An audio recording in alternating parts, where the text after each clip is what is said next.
एक खौफनाक गांव काशीपुर अपनी शांत वादियों और पुराने मंदिरों के लिए जाना जाता था, लेकिन इसके एक कोने में एक खंडहर था जिसे कोई छूता भी नहीं था।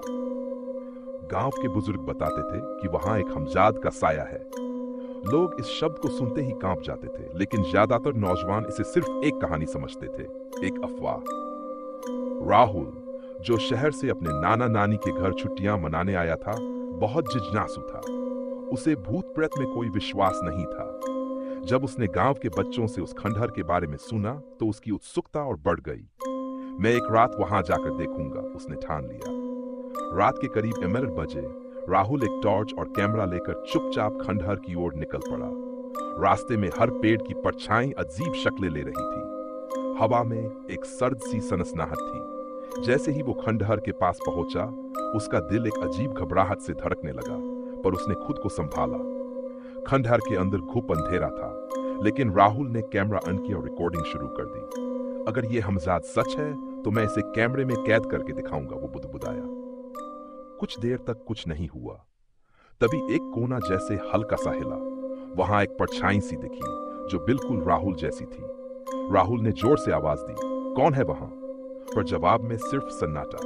उसने कैमरे को जूम किया और अब जो उसने देखा, उसके होश उड़ गए। वो परछाई धीरे धीरे उसके पास आ रही थी। उसका चेहरा राहुल जैसा ही था, बाल भी वैसे, कपड़े भी वैसे ही। बस उसकी आंखें वो लाल थीं जैसे आग की लपटें हों। राहुल पीछे हटने लगा, लेकिन उसका पैर एक पत्थर से टकराया और वो गिर पड़ा। हमजाद उसके सामने खड़ा था। वो मुस्कुराया, वही मुस्कान जो राहुल आईने में देखता था, पर अब उसमें एक शैतानी चमक थी। तू मुझसे क्यों मिलने आया? हमजाद की आवाज गूंजी, जो राहुल की ही आवाज थी, पर उसमें गहराई और भय था। राहुल कांपते हुए बोला, तू कौन है?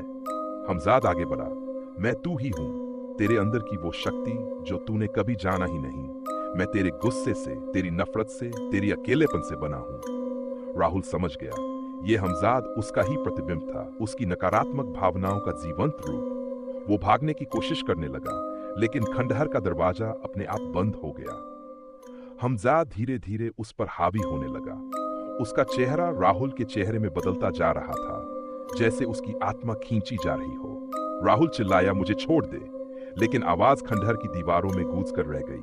तभी खंडहर के बाहर से एक पुजारी की आवाज आई, अपसरपंतु ते भूता। मंत्रों की शक्ति से हमजाद पीछे हटने लगा। दरवाजा खुला और पुजारी अंदर आए। उनके हाथ में रुद्राक्ष और गंगाजल था। हमजाद चिल्लाया, ये मेरा है, इसे मत ले जाओ। पुजारी ने गंगाजल राहुल पर छिड़का और एक ताबीज उसके गले में पहनाया। हमजाद दर्द से कराहते हुए धुएं में बदल गया और गायब हो गया। राहुल बेहोश हो गया। जब वह सुबह उठा तो वह अपने नाना नानी के घर में था। उसके गले में वही ताबीज था।